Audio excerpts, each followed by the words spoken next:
Hello everyone, I'm Gemma Beall. Welcome to Beyond Second Cognition. Before I get into the script, I want to let everyone know that the Firestarters transcript book is now available on Amazon.com and will be available Wednesday on Kindle. In addition, I've opened up the discussion tab on the channel that I would like to use and others to use to share questions or start topics on things that might not pertain to specific videos, and to also use it to interact with each other. Just remember, be polite and let's keep the discussions healthy and educational so everyone can learn something. Yesterday in my daily reflection, I asked myself what was one of the greatest hindrances on my Psoyca path that I can remember that I've not yet addressed in any of my videos, and the title, Lots of Information Yet So Little Knowing, popped into my head. This was my Psoyca's way of communicating what I should share with you all, if I choose to, in which I do. I didn't finish the script last night, and this evening I sat down to finish the script, and it took a whole different direction, and one that I feel will be very beneficial to everyone if they can hang with me. What transpired tonight on the script, is really the biggest hurdle I had to overcome. And it's totally different than where I was going when I started this script. I am calling this script Standing Naked in Front of the Mirror of Your Psoyca. I explained in my book The Energy Experience that I was on my path at least 5 years before I met Beall. In that time, I had been very steeped in the New Age, and in spite of my traits, the biggest problem for me was an overabundance of information in the marketplace, but so much of it no longer resonated with any part of me after delving into and asking my questions.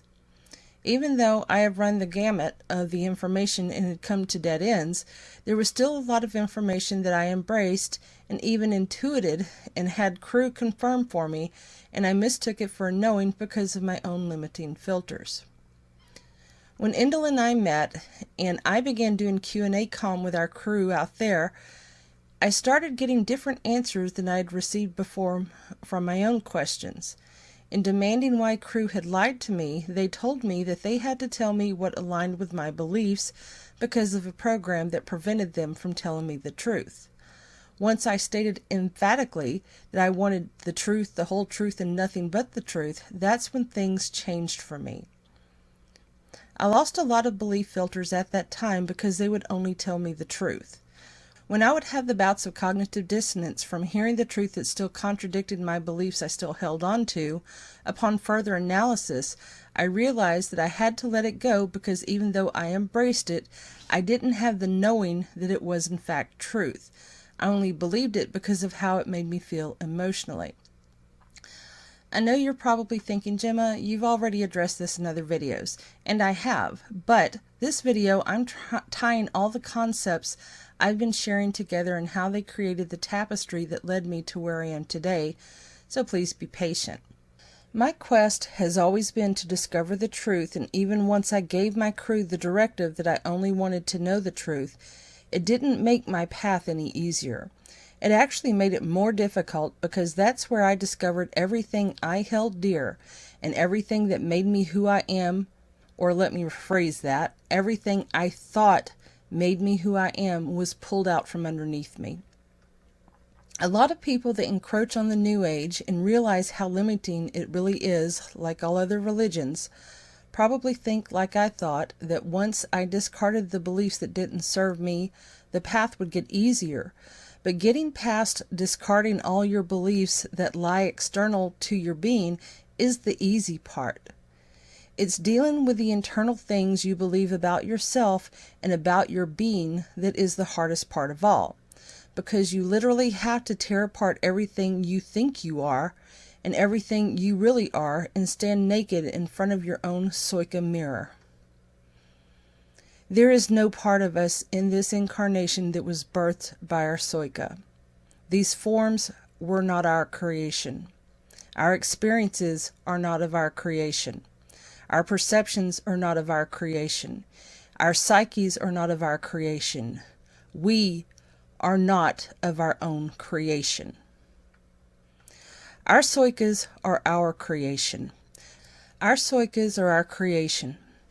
But our Psoycas have been a creator laying in a cell with no light of day until we decided to wake up.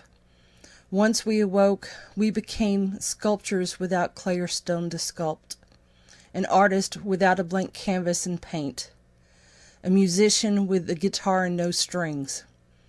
Everything we are as Psoycas has been stripped from our being and replaced with something that's not worthy of our presence. But here we stand. Every day we wake up and we stand naked before our Psoyca mirror, and in the mentalities and the habits of our captors, seeking to judge the image that we see before us from their perspective.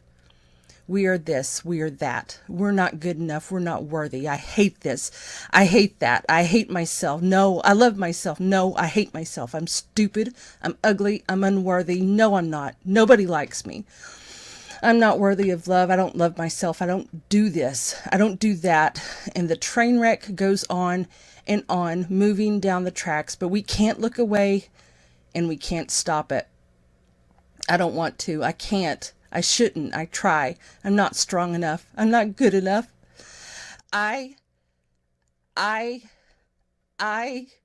Stop! Do you really feel, Psoyca feel, Kapoople, that your Psoyca is the one saying these things to you? Do you really feel, Psoyca feel, Kapoople, that your Psoyca, you, can't put a stop to that train wreck left in the wakes of your captors? Every single one of us has been left with PTSD from the effects of this virus, and healing you, healing your psyche is not an easy task. None of us were fucked up overnight, and we're not going to heal ourselves overnight, or in a week, in a month, or a year. But you will heal if you press forward on your journey with your Psoyca at the helm. This is where the factor of stamina comes into play in this equation. It's easy to quit. People quit all the fucking time. They let the fear of the virus drive them away. They make them feel insecure. They challenge the beliefs that made us adopt as part of this false personality. Your Psoyca has the stamina to succeed in this process. It is the programmed human psyche that is going to rebel every step of the way. This is your enemy within. Psoyca has no sense of self. The self is not important because the self is the individual personality of this form, and this individual, this role, is just a role our Psoycas are living for experience while working to eradicate tyranny. You defined your experience. Your experience doesn't define you. I've stood in front of the world saying these things to others, and I've stood in front of the world with others saying these things to me, and the virus would echo the world around me, both external and inside my mind, and I stood in front of my Psoyca mirror. That wasn't me, my Psoyca, saying those things to me. That was a threatened, lying tyrant saying those things in my voice to make me think it was me. The tyrant had self-esteem issues, but my Psoyca doesn't need esteem when one walks with a knowing and impeccability. There's a lot of information in the New Age that addresses these mentalities, and the cure, according to the material, is to love yourself, and these things magically disappear. No, they fucking don't. They don't. I loved being a part of the New Age because it made me not look in my Psoyca mirror. It was easy to stand in front of others that were whitewashing my ass with smarmy platitudes that made me feel good, but it held no knowing that it was truth, not even a knowing that it was half-truth. The truth hurts.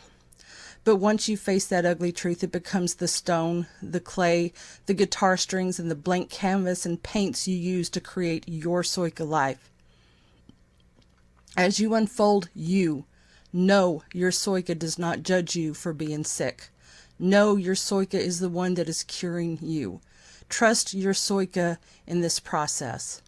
As you stand naked before your Psoyca mirror, know you will not feel love. You don't need it. You will feel strength and an absolute resolve that you've got this. You've got this. This is what you know. Let nothing else convince you otherwise. You're awake now. You've got this. Remember that thoughts that come to your mind create. The words that come out of your mouth create. When you catch yourself saying, I can't, prove to yourself that you can. When you stand naked before that mirror of your Psoyca, you choose what you feel and know, not what the virus habits and defensive emotions make you think you know or falsely believe is you. Thank you everyone for listening and subscribing. I'm Gemma and Beall. Until next time, you've got this.